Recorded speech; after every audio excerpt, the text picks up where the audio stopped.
মানুষকে অনুরোধ করতে চাই, বলতে চাই যে আমরা যে ভবিষ্যৎবাণীটা করেছিলাম 1 বছর আগে, যে বিজেপি যখন ভোটের সময় প্রচার করে বলেছিল আপনি বার 400 পার, এটার লক্ষ্যটাই ছিল যে সংবিধানকে পাল্টে দেওয়া এবং 240টা এমপি নিয়ে যারা আজকে 130th কনস্টিটিউশনাল অ্যামেন্ডমেন্ট মুভ করেছে, 130তম সাংবিধানিক সংশোধন, এই দিনের আলোর মতো পরিষ্কার যে 240টা সাংসদ নিয়ে যদি সংসদকেও পাল্টানোর কথা ভাবে, তাদের হাতে যদি 400টা সাংসদ থাকতো তারা কি করতো?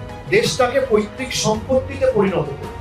মানুষ রুখে দিয়েছে, আটকে দিয়েছে। People stopped them. The opposition parties, especially we in Bengal, Samajwadi Party in UP, Congress in different states, DMK in Tamil Nadu, everyone said that if BJP comes out with 400 seats, forget about toppling governments, they will change the very social fabric of this country and they will change the constitution. They will sell the soul of the country. A country that is built on the ideals and values of Baba Saheb Ambedkar and Mahatma Gandhi.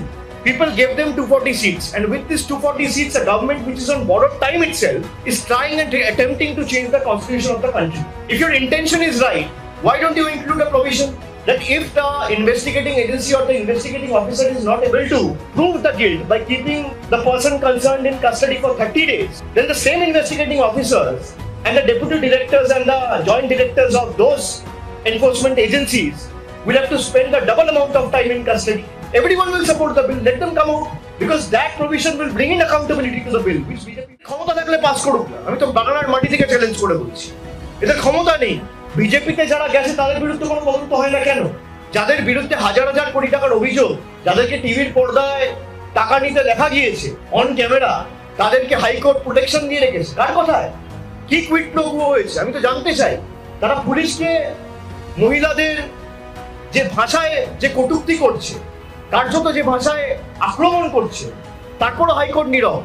আমার জন্য আইন এক, আর সে BJP করে বলে তার জন্য আইন আর এক। আমরা তো দেশের নাগরিক। গুজরাট, উত্তরপ্রদেশ, মধ্যপ্রদেশ, বাংলা, যে যেখানে থাকুক না কেন, আইন তো সর্বোচ্চকে চ্যালেঞ্জ করছি। আপনি বিল ইন্ট্রোডিউস করিয়েছেন, আপনার ক্ষমতা থাকলে আপনি বলছেন 30 দিন কাস্টাডিতে থাকলে 31তম দিনে পদত্যাগ করতে। আমি বলছি 15 দিনে কাস্টাডিতে রাখুক আর 16তম দিনে পদত্যাগ করুন, কিন্তু প্রভিশন আনুন। যদি 15 দিনের মধ্যে আপনি তাকে গিল্টি প্রমাণ না করতে পারেন, তাহলে যতদিন তাকে জেল খাটাবেন তার থেকে ডবল দ্বিগুণ জেল খাটবে তারা যারা তাকে ইমপ্লিকেট করেছে। আপনি প্রভিশন আনুন, বিল পাস করুন, তৃণমূল সমর্থন করবেন। The government has to fix accountability. Where is the accountability? The government of the day, NDA 3.0, the BJP government, its MPs, ministers and the top brass wants to enjoy power and control without accountability. It's a deadly combination. Power without accountability. Where is the accountability? 2016 সালে আপনি নোটবন্দির কথা বলেছিলেন, accountability কোথায়? 140 জন লাইনে দাঁড়িয়ে মারা গেছে, জবাব কে দেবে? আপনি জিএসটি করে বলেছিলেন ভারতবর্ষের অর্থনীতি আরো ভালো হবে, দেশটা রসাতলে নিয়ে গেছে, অ্যাকাউন্টেবিলিটি কার? আপনি বলেছেন সিএ করে আমরা নাগরিকত্ব দেবো, আপনারা সিএ এর জায়গায় এনআরসি করতে চেয়েছেন, নাগরিকত্ব দেওয়ার জায়গায় কাটতে চেয়েছেন। ইন্টেনশন রং। আপনাদের কোনোদিন ইন্টেনশন ঠিক ছিল না। আপনার ইন্টেনশন ঠিক থাকলে আপনি অ্যাকাউন্টেবিলিটি আন। কটা বিজেপির নেতা অ্যারেস্ট হয়েছে গত 10 বছর?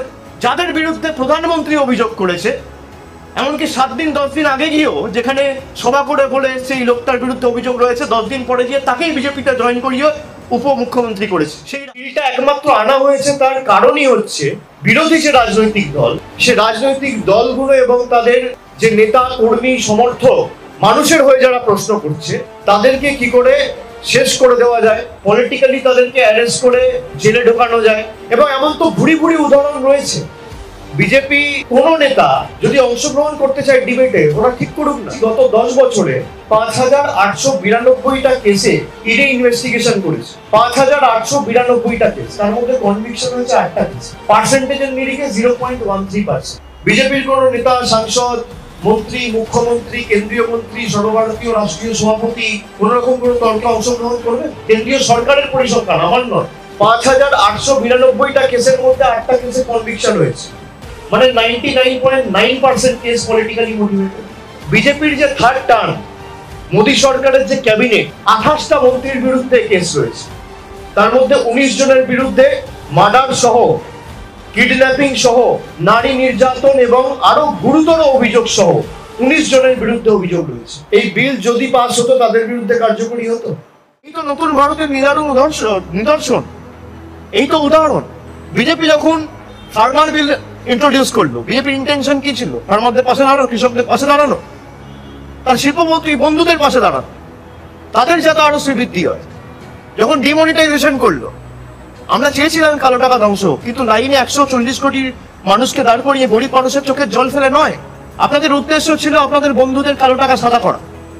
আজকে দেশ রসাতলে তারা আরো ধনী থেকে ধনী হয়ে চলেছে। যখন আপনারা সিএ করলেন, আপনাদের উদ্দেশ্য নাগরিকত্ব দেওয়া নয়, নাগরিকত্ব নেওয়া, ভারতবর্ষের সাম্প্রদায়িক সম্প্রীতিকে নষ্ট করা। আপনাদের উদ্দেশ্য কোনোদিন দুর্নীতি রোখা নয়, আপনাদের উদ্দেশ্য গভর্নমেন্ট ভাঙা। মহারাষ্ট্রে যে কায়দা আপনারা গভর্নমেন্ট ভেঙেছেন, মুখ্যমন্ত্রী গ্রেপ্তার করবেন, গভর্নমেন্ট ভাঙবেন, আর জোর জবরদস্তি ইডি সিবিআই লাগিয়ে আপনারা দলে জয়েন করাবেন। এই জন্য তো বিল আনা হচ্ছে। সরকার কর্মসংস্থান নিয়ে একটা বিল আনুক, বাংলার 50 লক্ষ মানুষের বাড়ির টাকা আটকে রেখেছে, বিল আনুক। হাইকোর্ট বলে দেওয়ার পর 100 দিনের টাকা শুরু করার জায়গা আবার হাইকোর্টের অর্ডারকে চ্যালেঞ্জ করে সুপ্রিম কোর্টে আপিল করেছে, তখন তো বিল আনার কথা মনে পড়ে না। জল জীবন মিশনে প্রায় হাজার হাজার কোটি টাকা রাজ্যের বন্ধ, তখন তো বিল আনার কথা মনে পড়ে না। জিএসটি করে বলেছিলেন দেশের অর্থনীতিকে শক্তিশালী করবে, দেশের বকেয়া পাওনা আজকে হাজার হাজার কোটি টাকা রাজ্যের আটকে রেখে দিয়েছেন, তখন তো বিল কাওয়ার্ড। পার্লামেন্টে লোকসভার চতুর্থ রোতে বসে মার্শালদের দিয়ে ঘিরিয়ে তারপর বিল ইন্ট্রোডিউস করতে হয়েছে। যে বিজেপি বিশ্বগুরুর কথা বলে, যে বিজেপি দিনকে রাত আর রাতকে দিন করার কথা বলে, এটা বাংলার ক্ষমতা, এটা রবীন্দ্রনাথের মাটি, ঈশ্বরচন্দ্র বিদ্যাসাগরের মাটি, আন্দোলনের মাটি, সংগ্রামের মাটি। এ মাটি বর্ষতা স্বীকার করে না। বিজেপি যদি ভাবে গায়ের জোরে করবো, পার্লামেন্টের ভিতরেও লড়াই হবে, বাইরেও লড়াই হবে। বিজেপির ক্ষমতা থাকলে করুক না, ওয়ান নেশন ওয়ান ইলেকশন। কোথায় কনস্টিটিউশনাল অ্যামেন্ডমেন্ট? আপনার তো মেজরিটি নেই। আপনি মানুষকে বিভ্রান্ত করতে চাইছেন। আপনি একদিকে ইলেকশন কমিশনকে লাগাচ্ছেন, আর একদিকে এনফোর্সমেন্ট ডাইরেক্টরকে লাগাচ্ছেন। ই স্কোয়ার। একটা ই হচ্ছে ইলেকশন কমিশন, আর একটা ই হচ্ছে এনফোর্সমেন্ট ডিরেক্টর। একটা ইডিকে লাগিয়ে আপনি বিরোধী নেতাদের শব্দ করতে চাইছেন, বিরোধী শূন্য করতে চাইছেন, আর একটা কে লাগিয়ে আপনি ভারতবর্ষের নাগরিকদের অধিকার ছিনিয়ে নিতে চাইছেন। আর যেই আপনি এসআইআর করতে ব্যর্থ হয়েছে, ঠিক সেই সময় দৃষ্টি ঘোরানোর জন্য হঠাৎ 10 ঘন্টার নোটিশে কনস্টিটিউশনাল অ্যামেন্ডমেন্ট নিয়ে এসছে।